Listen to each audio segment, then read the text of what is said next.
أهداف المنتخب العراقي. إذا ضربة بداية يعطيها حكم المباراة المغربي رضوان جيد. كرة عراقية في الجهة اليمنى، ملعوبة الكرة إلى جواد كاظم، وكرة مع منتخب العراق. الكرة عراقية وهي في الخلف لمصلحة اللاعب رقم 3 علي عدنان كاظم. المنتخب العراقي الذي يريد أن يخرج فائزا من هذه المباراة بالنسبة لفوز الذي كان سعوديا بالثلاثة. السعودية كانت قد فازت ب3 أهداف مقابل 0. السعودية هي المباراة الثالثة لها. السعودية فازت على البحرين بهدفين مقابل هدف. هناك ضربة حرة لمصلحة المنتخب العراقي. ضربة حرة لمصلحة المنتخب العراقي من الجهة اليمنى ستلعب، والمطالبة بصعود لاعب المهدي شلتاغ. المهدي شلتاغ يصعد، كذلك لاعب محمد جبار، وكرة تلعب بطريقة خاطئة من لاعب المنتخب العراقي. كرة عراقية ملعوبة من لاعب سيف إلى محمد جبار، وكرة أمامية داخل منطقة الجزاء، ولكن إبعاد الكرة من قبل اللاعب خالد العمار. إذا خالد العمار يخرج كرة إلى تماس. منتخب العراقي كان قد خسر أمام المنتخب المصري بهدفين مقابل هدف على ملعب مولاي الحسن بالرباط، كان ذلك يوم الجمعة الماضي 15 من يوليو تموز. منتخب البحريني خسر مع مصر 3-0، وعن نفس المجموعة المنتخب الكويتي خسر مع العراق ب3 أهداف مقابل لا شيء. المباريات التي أجريت الثلاثاء الماضي، البحرين كان قد خسر مع العراق بهدفين مقابل لا شيء، والسعودية فازت على الكويت بهدف مقابل لا شيء. هي المباراة الثالثة للمنتخب السعودي هذا المساء، وفي الخميس القادم منتخب السعودية يلعب مع منتخب مصر، والبحرين تلعب مع الكويت في ملعب مولاي الحسن بالرباط. مباراة نهائية بطبيعة الحال ستكون في الساعة 5:30، وذلك يوم الأحد القادم 24 من يونيو تموز، والذي يصادف المباراة النهائية لنيل كوبا أمريكا لعام 2011 والخروج المبكر لمنتخبات البرازيل والأرجنتين بشكل مفاجئ. كرة عراقية ملعوبة من قبل اللاعب الذي يحمل رقم 3 وهو اللاعب علي عدنان كاظم. كرة من اللاعب العراقي علي محمد الأمام، ولكن الكرة في التماس لمصلحة المنتخب العراقي. هناك جالية عراقية حاضرة في ملعب المباراة، حاضرة من خلال مدرجات المنصة المغطاة في مدينة القنيطرة بملعب البلدي. كرة عراقية من لاعب أحمد عباس، وضربة حرة. عملية رفع الرجل كانت واضحة، وضربة حرة، وهي الدقائق الأولى في هذا اللقاء. ضربة حرة عراقية مواجهة للمرمى بعيدة بحوالي تقريبا 23 متر. الضربة الحرة لمصلحة المنتخب العراقي. نشاهد هنا عملية رفع الرجل كانت من قبل لاعب رقم 4 عمر سلمان السحيمي الذي رفع رجله، وبالتالي ارتكب خطأ قريبا من منطقة جزاء حارسي أحمد علي الحربي. ضربة حرة عراقية لمصلحة المنتخب الشامي. بين الكرة هناك اللاعب رقم 3 علي عدنان كاظم، وكذلك اللاعب أحمد عباس. من سوف يسدد الكرة؟ ضربة حرة وراءها كل من عدنان كاظم وأحمد عباس. من سوف يسدد الكرة؟ هل هناك طريقة ذكية تلعب بالكرة ومحاولة تسديدها، ولكن فقط إلى الحارس أحمد علي الحربي. يمرر الكرة إلى اليمين إلى اللاعب نواف الشيباني، والكرة تصل في الوسط لمصلحة المنتخب السعودي. كرة إلى اللاعب عبد الله دوشي إلى 7، وهو اللاعب عبد الله محمود. قلت كرة لمصلحة المنتخب السعودي. كرة في اليمين،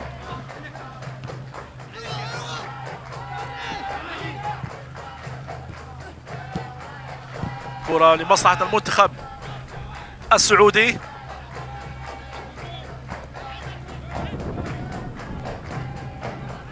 كرة ملعوبة من خلال اللاعب رقم 6 وهو سيف سالم هاشم إلى الجهة اليسرى، الجهة اليسرى التي يتواجد فيها اللاعب الذي يحمل رقم 15 واللاعب دورغام إسماعيل داوود. كرة تضيع من خلال تسرع لاعب المنتخب العراقي. الكرة لمصلحة المنتخب العراقي، محاولة للتمرير الأمام خطيرة وداخل منطقة الجزاء والكرة في الركنية. كان بإمكان اللاعب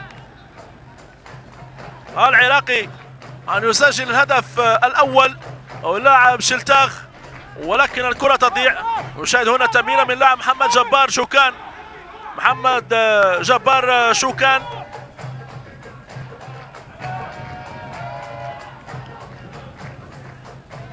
مصطفى جواد كريم لم يصل الى الكرة. كرة مع المنتخب السعودي من لاعب عبد الله دوشي، وكرة تصل الى رقم 4 سلمان السحيمي. مرة اخرى يسترجع الكرة سريعا المنتخب العراقي.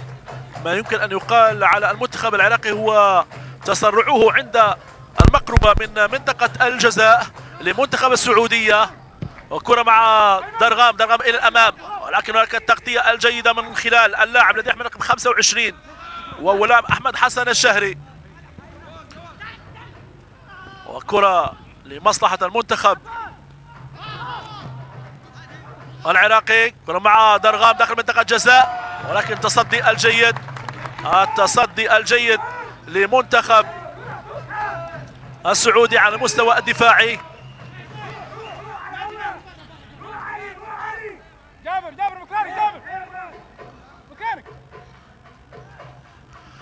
إذا ركنية لمصلحة المنتخب العراقي ستلعب من الجهة اليمنى من دفاع المنتخب السعودي، ومن الجهة اليسرى من هجوم المنتخب السعودي. في تنفيذ الركنية اللاعب الذي يحمل رقم 7 جواد كاظم حنتوش، اللاعب الأساسي في هذا اللقاء. أمامية الكرة ومحاولة، ولكن الكرة لم تتجاوز خط المرمى ليصبح التماس عراقيا.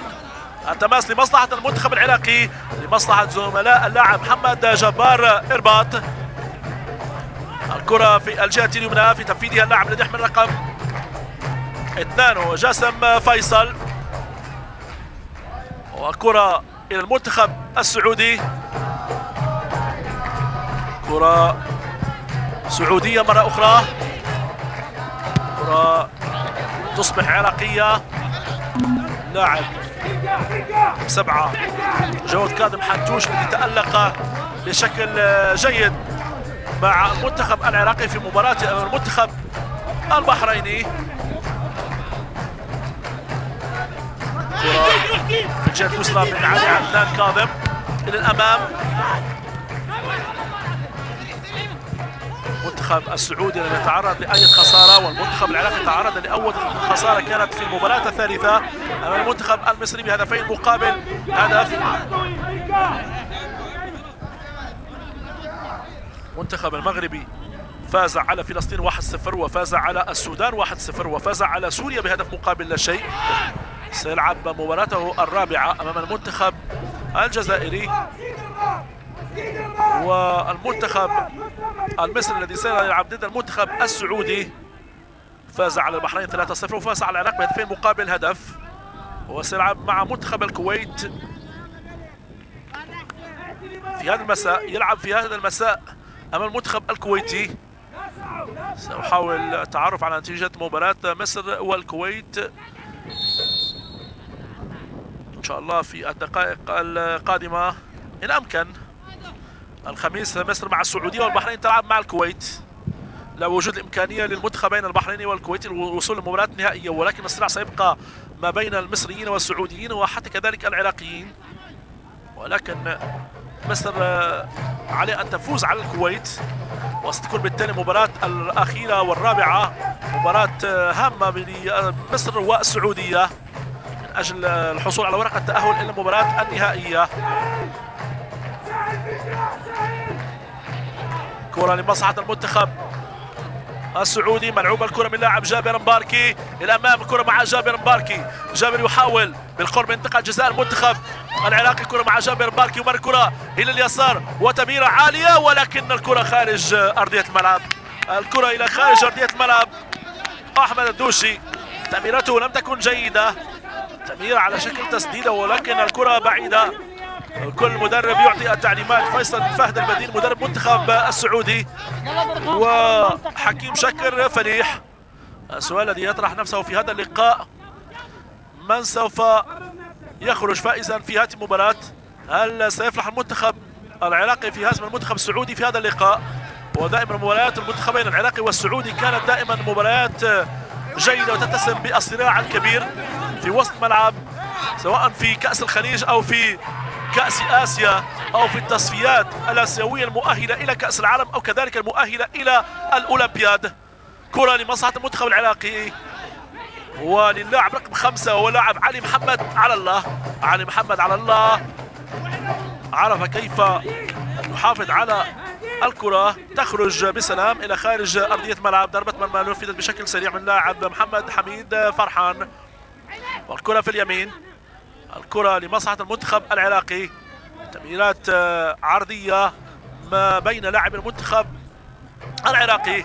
كرة إلى اللاعب رقم 6 المتألق سيف سلمان هاشم، تألق في المباريات الماضية وهو ربح كبير للمنتخب العراقي للشباب. بالتوفيق لمنتخب السعودية للشباب الذي سيكون حاضرا في كولومبيا في صيف هذه السنة، سنة 2011. وإن شاء الله كأس العالم لأقل من 20 سنة ستنطلق في الأحد القادم. قلت في يوم الجمعة القادم 29 من يوليو تموز ستنطلق كأس العالم للشباب، مشاركة المنتخبين العربيين المصري والسعودي إن شاء الله بالتوفيق للكرة العربية المصري والسعودية في كأس العالم أقل من 20 سنة. محاولة عراقية داخل منطقة الجزاء، تسديدة محمد جبار شوكان يضيع فرصة داخل منطقة الجزاء. تركوه وحيدا داخل منطقة الجزاء، لم تكن الرقابة عليه موجودة وبالتالي يسدد الكرة، ولكن لم تجد طريقة إلى الشباك. نشاهد التمريرة لا وجود حالة تسلل، حاصل الكرة برجله اليسرى ويسدد برجله اليمنى، ولكن التسديدة علت العارضة وضاعت فرصة أولى على المنتخب العراقي في هذا اللقاء. قرابة 13 دقيقة مرت على زمن شوط المباراة الأول، لا تغيير في النتيجة. السعودية 0 العراق 0 بعد أقل من 15 دقيقة انطلقت بها المباراة. إصابة أحد اللاعبين العراقيين، إن شاء الله بالتوفيق لجميع اللاعبين في هذه البطولة وبالخير إن شاء الله. توفيق لجميع اللاعبين. هذه بروفة حقيقية، اختبار حقيقي للاعبين العراقيين والسعوديين وأشقاء العرب الآخرين، لاعبين الأشقاء العرب الآخرين. المنتخب المغربي حقق فوزا على منتخب الجزائر في بطولة العرب للناشئين هناك في السعودية. بالتوفيق للمنتخب المغربي للناشئين. إن شاء الله في قادم المباريات لأجندة الاتحاد العربي إن شاء الله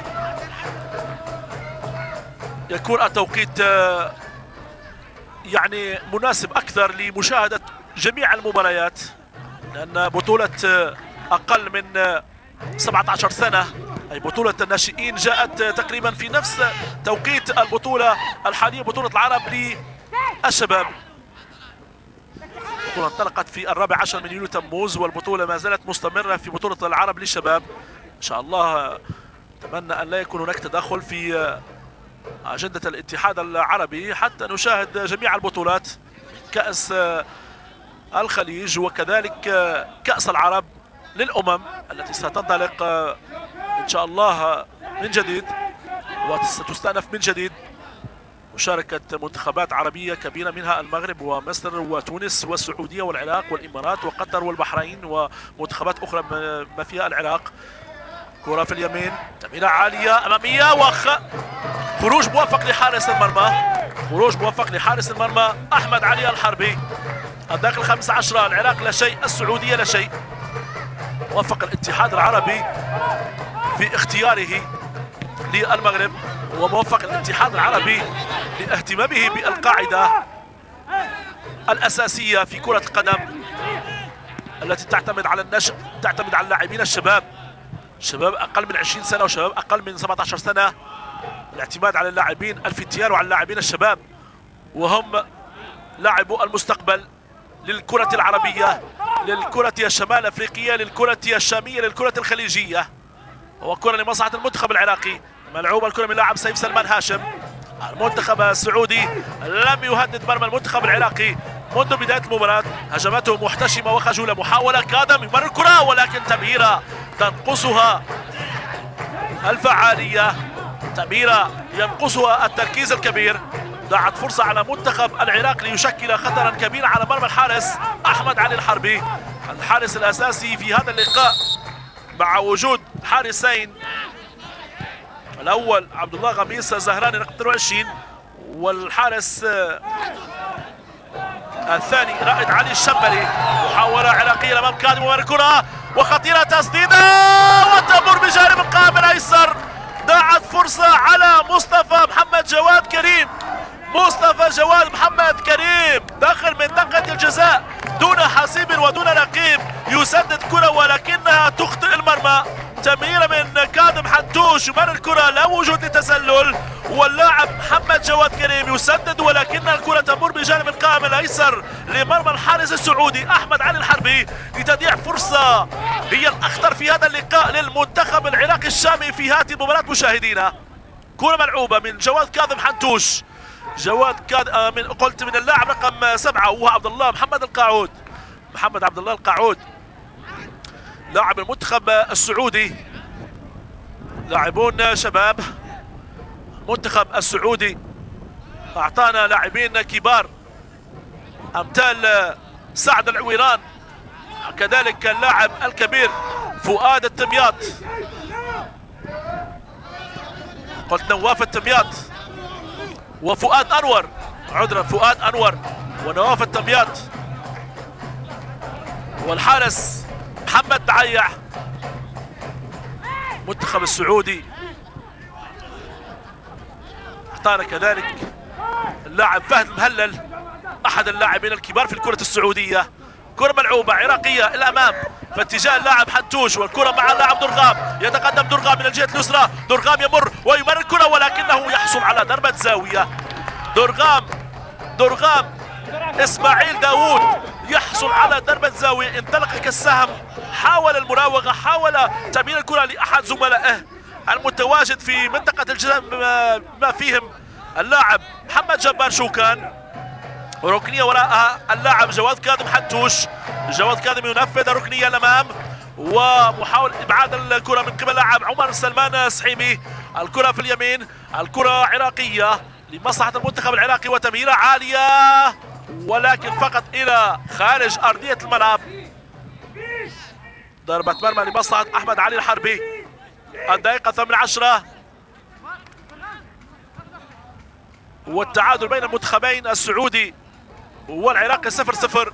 فوز العراق على منتخب السعودية، يتعادل المنتخبان في عدد النقاط 6 نقاط في 3 مباريات.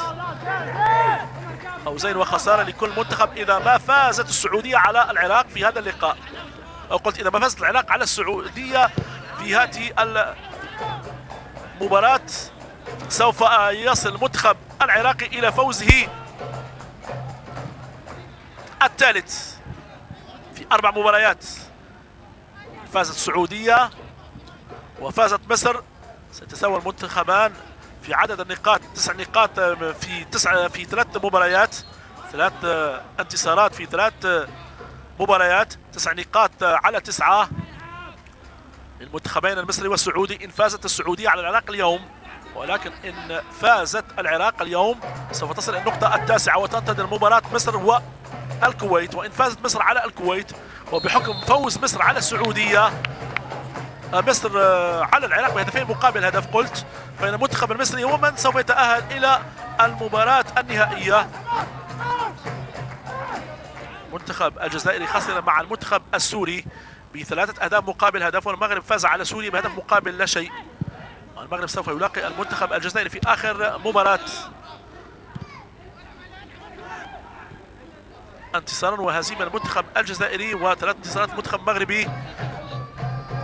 محاولة سعودية، تسديدة يصد الحارس، تسديدة صد الحارس محمد حميد فرحان، تسديدة قوية للمنتخب السعودي. سنشاهد الإعادة بعض اللحظات.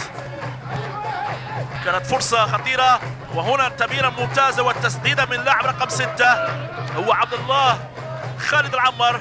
تمريرة كانت من لاعب ماجد النجراني. مشكورين الإخوة التقنيين الساهرين على نقل هذه البطولة، سواء الإخوة التقنيين في الرباط أو في القنيطرة، من مخرجين وكذلك مصوري للكاميرا وكذلك لنقل الصوت والصورة لكم في أحسن حال وأحسن الأحوال. كرة عراقية،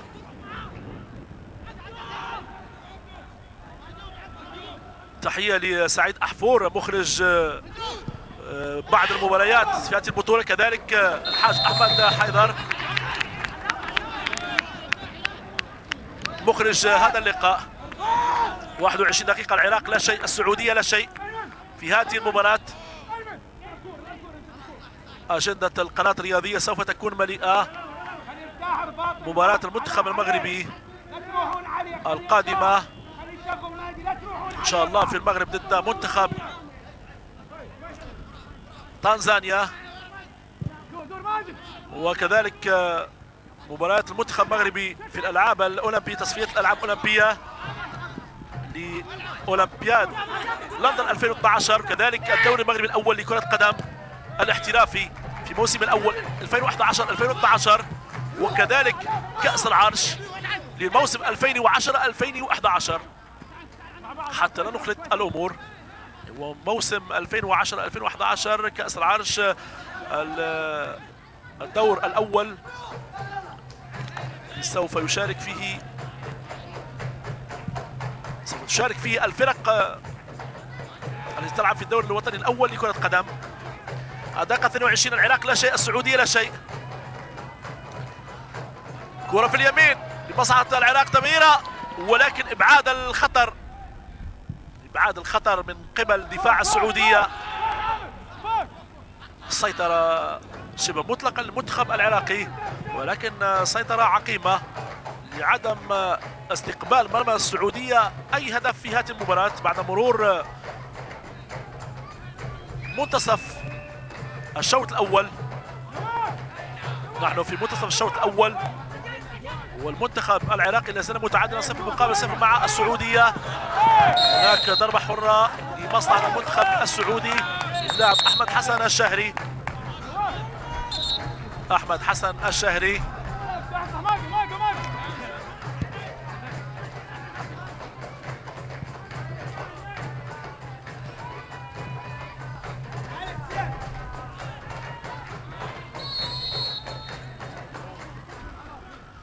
إذن خطأ لمصلحة المنتخب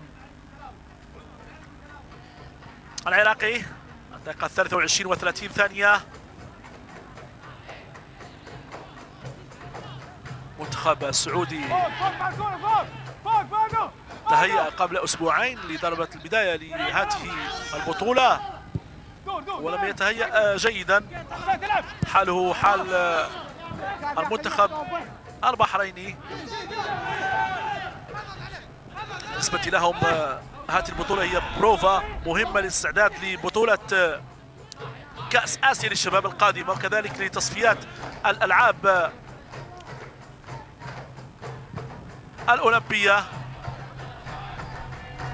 كرة لمصلحة المنتخب العراقي، كرة في اليمين، تمريرة أمام اتجاه اللاعب محمد جبار شوكان، ولكن خطأ ضد اللاعب محمد جبار شوكان لمصلحة اللاعب الذي يحمل رقم 3 عبد الله محمد مادو. كرة لمصلحة المنتخب السعودي، كرة مع كاظم حنتوش، تعملها الكرة مرة أخرى، يسترجع اللاعب كاظم حنتوش ويسقط على الأرض ويحصل على ضربة حرة هي في وسط الملعب. كرة ملعوبة من لاعب سيف سلمان هاشم إلى علي محمد على الله، كرة إلى أمام عراقية، الكرة في اتجاه اللاعب محمد جبار، وكرة أمام سالمان درغام وحكم مباراة ظن عن وجود ضربة حرة. سقوط لاعبين من المنتخب السعودي، وقلت سقوط لاعبين، واحد من السعودية وواحد من العراق. لاعب مهدي شلتاخ ساقط على الأرض الذي يحمل رقم 19، ولم أتعرف على لاعب منتخب السعودية. هناك تغيير سيكون أول في هذا اللقاء لمنتخب العراق بدخول لاعب رقم 20 حسين عبد الله حسين. إذا نشاهد اللاعب الذي سقط وهو اللاعب الذي يحمل رقم 24 واللاعب نواف كتاب الشيباني. إذا بعد الإعادة عرفنا من هو اللاعب الذي كان سقط على الأرض، هو اللاعب نواف كتاب الشيباني. إن شاء الله السلامة لجميع اللاعبين، سعوديين وعراقيين ومصريين وكويتيين وبحرينيين وسودانيين ومغاربة وجزائريين وكل اللاعبين المشاركين في هذه البطولة من لاعبين أساسيين ولاعبين احتياطيين كذلك. الدقيقة 26 ولا زال التعادل قائما بين المنتخبين السعودي والعراقي 0-0. الحكم يقول كرة ما بين اثنين، يحتسب خطأ. كرة لمصلحة اللاعب علي عدنان كاظم. عدنان كاظم إلى علي محمد على الله. علي محمد يمرر الكرة إلى اليمين، الكرة مهدي شلتاغ يعود. مهدي شلتاغ يعود وهناك التغيير. سيخرج اللاعب الذي يحمل رقم 8 واللاعب مصطفى محمد جواد كريم، وسوف يدخل مكانه اللاعب رقم 20 حسين عبد الله حسين. حسين عبد الله حسين هو الذي سوف يدخل مكان لاعب مصطفى محمد جواد كريم. يقوم بحركات تسخينيه، حركات احمائيه اللاعب رقم 20 حسين عبد الله حسين. محاوله سعوديه الامام وتمريره سيئه للغايه. كره مع درغام وتدخل جيد من قبل لاعب نواف كتاب الشيباني. نواف كتاب الشيباني. المنتخب العراقي كان من المنتخبات دائما المرشحة للفوز بلقب كأس آسيا للشباب. منتخب السعودية دائما ما كان يربح ويخسر أمام المنتخب العراقي. يعني في مباريات المنتخبين هناك تفوق بسيط لمنتخب العراق على حساب السعودية في الناشئين. هناك التغيير الأول، يدخل لاعب حسين عبد الله حسين رقم 20 ويخرج لاعب رقم 8 مصطفى محمد جواد كريم. إذا أول تغيير هو للمنتخب العراقي. إذا أول تغيير هو للمنتخب العراقي. الدقيقة 28 كرة ملعوبة، كرة أمام حسين عبد الله حسين. دخل الدفاع عن طريق اللاعب رقم 25 أحمد حسن الشهري. كرة إلى الأمام، كرة مع سيف سلمان. سلمان إلى كاظم حنتوش. كاظم يتقدم. كاظم درغام معه ليساعده في الجهة اليسرى من هجوم المنتخب العراقي، وتميرة من لاعب درغام ومحاولة خطيرة، ولكن دفاع منتخب السعودية يبعد الخطر. ما زالت كرة لمصلحة المنتخب السعودي، ولكن هناك خطأ بالفعل، خطأ لمصلحة منتخب السعودية الأخضر. المنتخب السعودي يحصل على ضربة حرة. ضربة حرة هي قريبة من منطقة جزاء السعودية. تلعب الكرة لاعب رقم 3 عبد الله محمد مادو، من اللاعبين الشباب في منتخب السعودية. كرة ملعوبة من قبل لاعب رقم 10 عبد الله أحمد دوشي. كرة في اليمين، قدم اللاعب الشيباني. كرة مع نواف الشيباني. عندما نذكر لاعب نواف دائما نتذكر تلك المهارات الفنية لواحد من اللاعبين الممتازين العرب، نواف التمياط، لاعب فريق الهلال السعودي، الفريق الزعيم، زعيم البطولات هناك في آسيا وزعيم البطولات هناك في دولة المملكة العربية السعودية. لاعب نواف التمياط تعرفه الاتحاد ويعرف نادي الشباب والأهلي هناك في السعودية، في الدوري السعودي للمحترفين، من بين الدوريات العربية القوية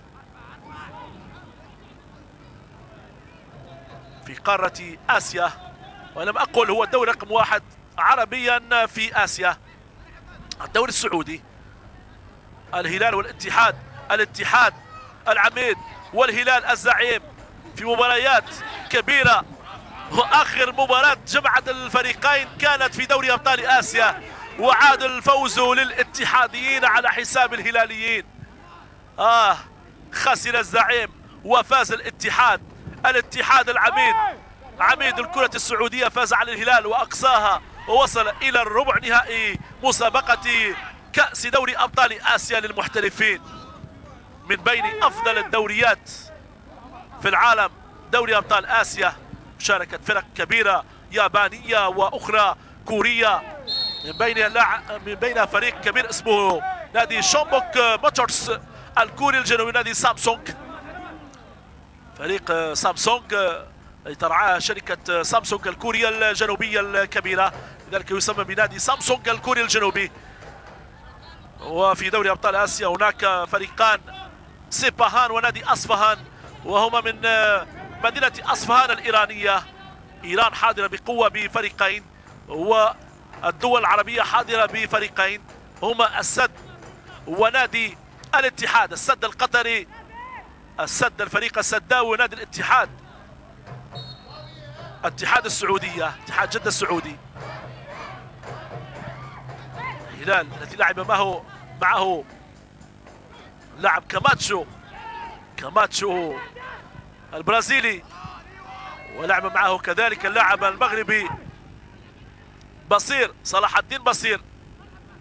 بينما البهجة لاعب النادي الاتحاد السعودي. كرة لمصلحة المنتخب العراقي، داع الكرة وخطأ لمصلحة السعودية، خطأ لمصلحة منتخب السعودية، خطأ خطير جدا، خطأ خطير جدا بالقرب من مشارف منطقة الجزاء.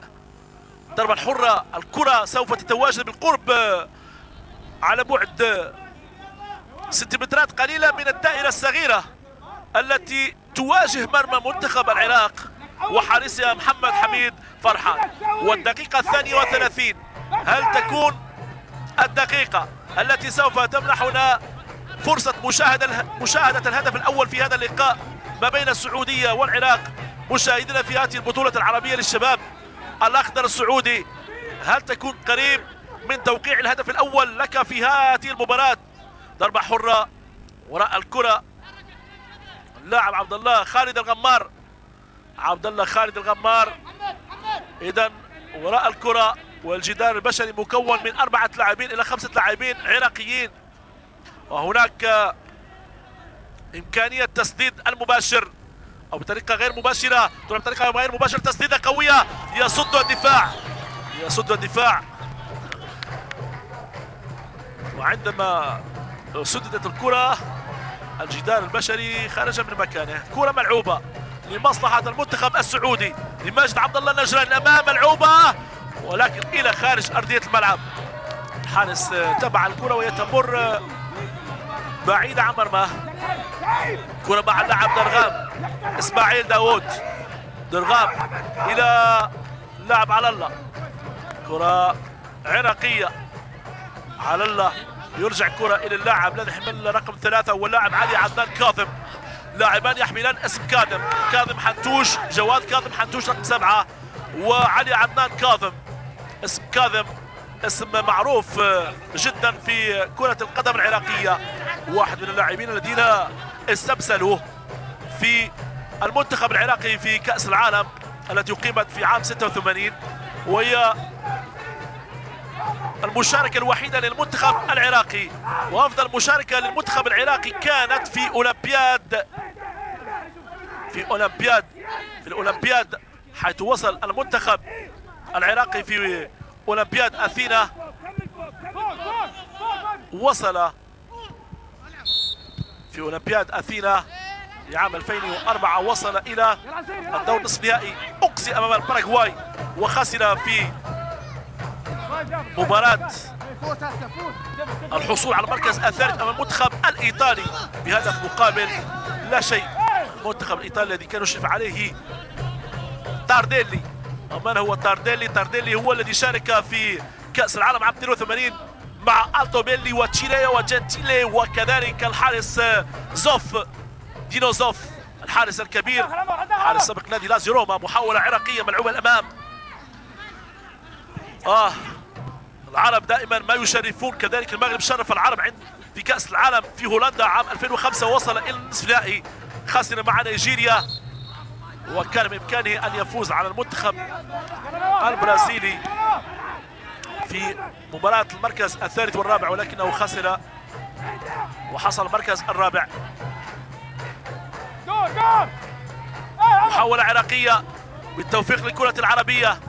قلوبنا مع الفرق العربية ومع اللاعبين العرب في جميع الالعاب الرياضيه. محاوله كره مع درغام الى الامام، ولكن تغطيه جيده من قبل لاعب النادي رقم 4 عمر سلمان السحيمي. كره مع عمر سلمان، كره مع سلمان، يتقدم سلمان ودرغام يسترجع الكره يمرر الامام. محاوله كره مع محمد جبار شوكان، كره مع شوكان في الجهه اليسرى، يتقدم يحاول مراوغه مع لاعبين من السعوديه، يحاول السيطره على الكره يمررها بطريقه جيده ممتازه اماميه. الكره محاوله تسديد، احمد عباس زاد الكره ولكن فقط الى حارس المرمى احمد علي الحربي. احمد عباس جاءته الكره، استلم الكره ولكنه لم يسددها بالطريقه القويه، لم يسددها بشكل قوي لكي تهدد مرمى منتخب السعوديه. احمد علي الحربي والسيد حكيم شاكر فليح يعني كان ينتظر تغيير النتيجة في الكرة الماضية للمنتخب العراقي من تسديدة اللاعب أحمد عباس. ركنية سعودية وراءها اللاعب رقم 6 خالد العمار، يرفع كرة عالية العمار، ضربة رأسية قوية نعم ولكن غير مركزة، غير متقنة، غير محكمة. كرة مع محمد فرحان ويسدد ضربة المرمى بطريقة يعني سريعة، ولكن تحول اتجاه الكرة. لماذا تحول اتجاه الكرة؟ لأن هناك رياح غربية قوية جدا، رياح غربية قوية يعني أكثر من 25 كيلومتر في الساعة في مدينة القنيطرة، وبالتالي الرياح الغربية حولت اتجاه الكرة لأنه سدد الكرة مباشرة إلى الأمام، ولكن الكرة تحول اتجاهها وبالتالي خرجت إلى خارج أرضية الملعب. إذا هي رياح غربية تلعب ضد المنتخب العراقي، ولكن سوف تكون لمصلحة المنتخب العراقي في الشوط الأول إذا ما ظلت رياح الغربية تهب بقوة على مدينة القنيطرة. بإمكان المنتخب العراقي التسديد بالبعيد، وبالتالي بإمكانه خلق مشاكل ومتاعب للحارس أحمد علي الحربي. بطاقة صفراء على من؟ على اللاعب الشيباني، على رقم 24 الشيباني. أول بطاقة صفراء في هذا اللقاء وفي حدود الدقيقة 38 في زمن شوط المباراة الأول. بطبيعة الحال الأخضر السعودي متعادل مع منتخب الرافدين. كرة ملعوبة، تسديدة، جول! الله على هدف، تسديدة قوية أرضية زاحفة، جول! جول للمنتخب السعودي، هدف للأخضر السعودي، هدف عن طريق عبد الله أحمد الدوسي. أحمد الدوسي يسدد كرة قوية لا تسد ولا ترد، وشكلت خطورة كبيرة. حصل الكرة برجل اليسرى وانطلق بشكل قوي، سددها بيسراه قوية، والكرة في المرمى على يسار الحارس محمد حميد فرحان. 1-0 للسعودية، العراق لا شيء. السعودية هدف، كرة عراقية وكرة في اليمين وكرة تضيع وتمريرة عالية خطيرة ومحاولة للتسديد، كرة رأسية، ولكن الكرة فقط إلى حارس المرمى حارس أحمد علي الحربي. يعني 1-0. تمنيت أن أشاهد هدف في هذا اللقاء وجاء الهدف وكان سعوديا. كانت العراق الأقرب لتسجيل الهدف لأن كانت مسيطرة سيطرة شبه مطلقة في هذا اللقاء، ولكن السعودية بعد ذلك تحرك هجومها وشكل خطورة. وهنا كرة تضيع من لاعب محمد جبار شوكان، كرة سعودية والكرة في التماس. الكرة في التماس، حكم المباراة يقول الكرة بتتجاوز خط التماس. الكرة ملعوبة من قبل لاعب علي محمد على الله. علي محمد يمرر الكرة إلى اليمين إلى اللاعب الذي يشغل دائما الظهير الأيمن ويلعب كجناح أيمن مزور، وهو اللاعب محمد جبار إرباط.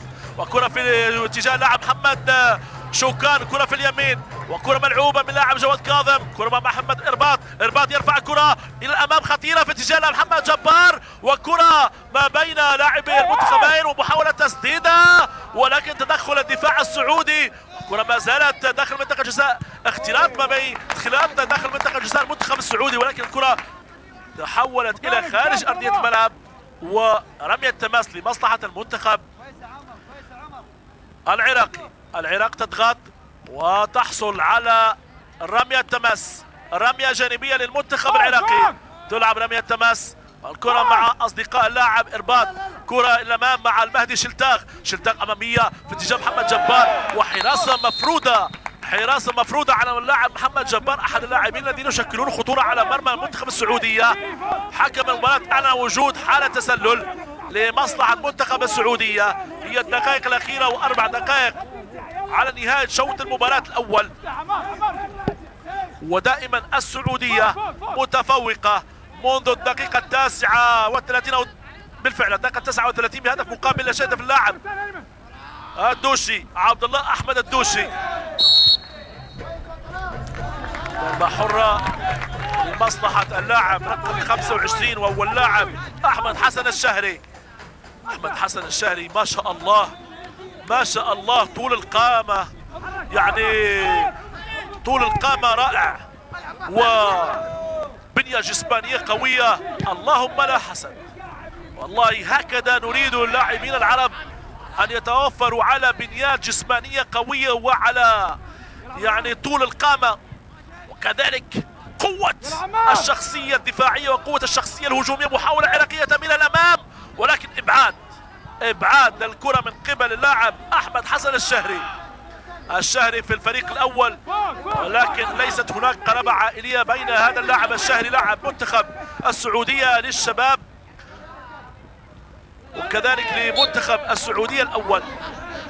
ضربة حرة لمصلحة اللاعب جابر عبد الله مباركي يحصل على خطأ، وكنا نتمنى أن يسجل فريق الرجاء البيضاوي انتصارا ولكن خرج متعادلا. لا بأس، إن شاء الله الخير قادم لفريق الرجاء البيضاوي.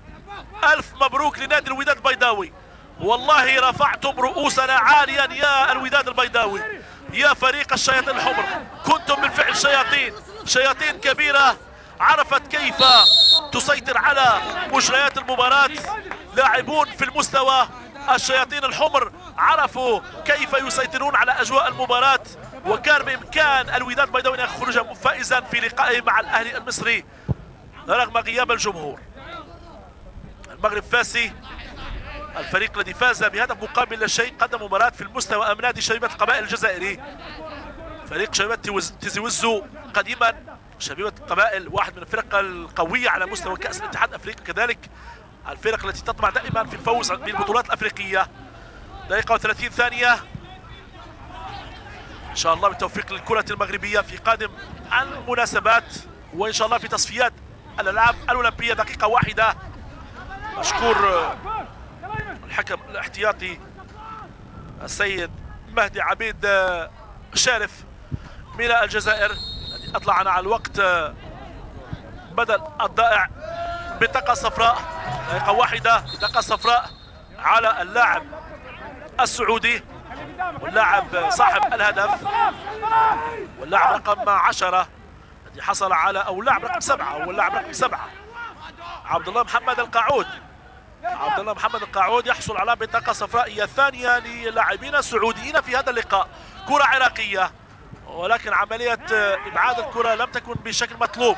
كرة مع اللاعب درغام في الجهة اليسرى، يرفع كرة عالية خطيرة، ضربة رأسية أبعدها اللاعب محمد مادو. كرة مرة أخرى عراقية، كرة تصل إلى اللاعب على الله محمد في اليمين، تضيع الكرة ولكن يقول الحكم المساعد الأول وهو السيد عبد العزيز محراجي من الجزائر، أحد الحكام الذين كانوا حاضرين في كأس أفريقيا الماضية الأخيرة في عام 2010 هناك في أنغولا.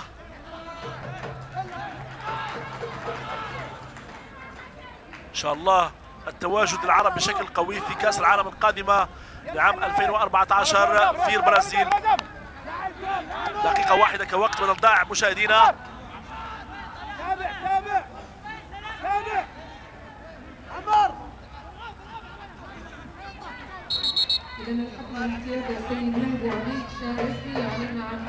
العراق لا شيء، السعودية هدف ضربة حرة من الجهة اليمنى للهجوم العراقي، وبطاقة صفراء أخرى في هذا اللقاء. بطاقة صفراء أخرى. يأتي مباراة ضربة حرة تنفذ أمامية، إبعاد الكرة. بطاقة صفراء على اللاعب جواد كاظم.